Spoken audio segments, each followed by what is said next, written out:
Il faut être lucide. Mais ce que j'aimerais dire, et on n'en parle pas assez, c'est que ce terre-là de 2021-2022 est en train de jeter la base d'une dépravation encore de nos économies. Est-ce qu'il y a beaucoup de Sénégalais aujourd'hui qui comprennent la différence entre SETER et SENTER? Même chez les plus informés, il n'y en a pas beaucoup. Ouais.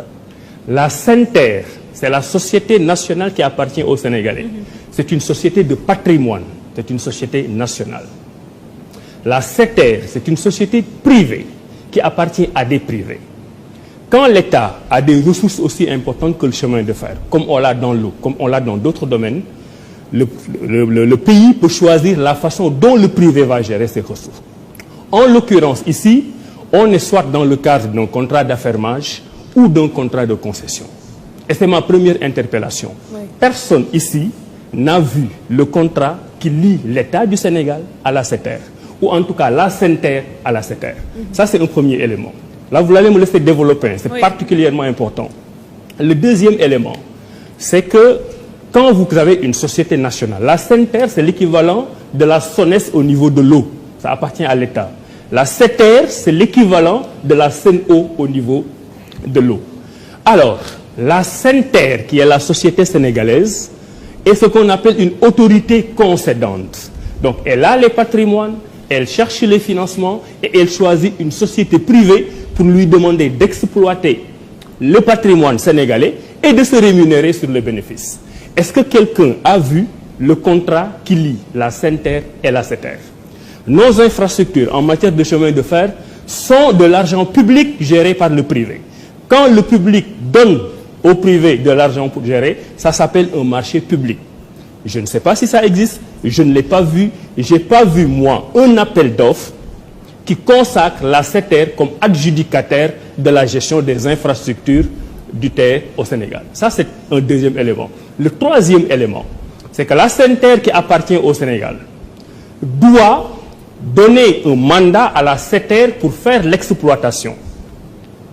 Mais la SETER, qui est la société privée qui appartient aujourd'hui en grande partie à des Français, a été créée avant la SENTER. Donc la société qui reçoit le mandat pour exploiter notre train, la SETER, a été créée en novembre 2018. Donc quand le président Macky Sall inaugurait pour la première fois son TER en janvier 2019, c'était avec une société privée qui n'avait pas gagné un marché, qui n'avait pas reçu un mandat, et avec une société nationale qui n'existait pas encore. C'est en juin 2019 que le décret de création de SENTER a été créé. C'est en novembre 2019 que la société SENTER a été créée avec Abdoul Danilo. Donc, vous avez une société qui est censée donner un marché, un mandat à une société privée, mais la société privée existe. Ça veut dire que on a préempté tous les pouvoirs régaliens du Sénégal de gérer la société. Maintenant, le dernier point, c'est là où on va vers un scandale sur les prochaines années. Oui. Parce que je vous ai dit, personne n'a vu le contrat, et j'interpelle l'État du Sénégal pour mettre ces contrats-là sur la table, parce que ça engage les générations futures. Maintenant, ce dernier élément, c'est que je n'ai pas vu le contrat, mais d'après les éléments de fonctionnement que j'ai vus, ça ressemble plus à un contrat d'affermage qu'à un contrat de concession. Parce que dans la concession, il faut que les gens le sachent, on exploite à ses risques et périls, comme dans le contrat d'affermage d'ailleurs. Mais dans le contrat de concession, c'est le privé qui va chercher son financement, qui investit et exploite.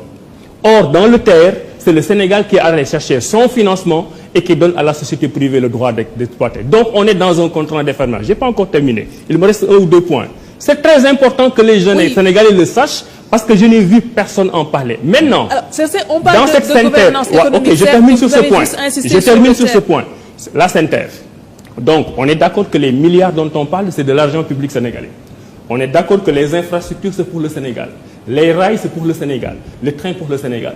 Maintenant, au dernier moment, au moment de commencer la pré-exploitation, la SETER qui n'a gagné aucun marché, qui n'a investi aucun franc, n'a même pas daigné aller trouver les 17 milliards qui lui doivent permettre de pré-exploiter.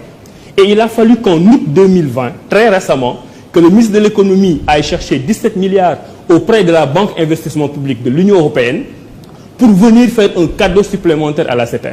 Donc la SETER a le beurre, l'argent du beurre, les boulons, les chauffeurs et tout au nez et à la barbe des Sénégalais. Et on ose nous dire qu'on travaille pour le Sénégal. Dernier point, sans être xénophobe, on ne peut pas nous dire qu'en 2021, pour gérer une société aussi importante, qu'on n'ait pas un seul Sénégalais bon en management qui puisse diriger la SETER. Ils ont fait la même erreur avec Air Sénégal. C'était un montage financier sénégalais. Ils sont allés chercher un étranger. Je n'ai rien contre les étrangers, mais on a des managers qui auraient pu diriger Air Sénégal.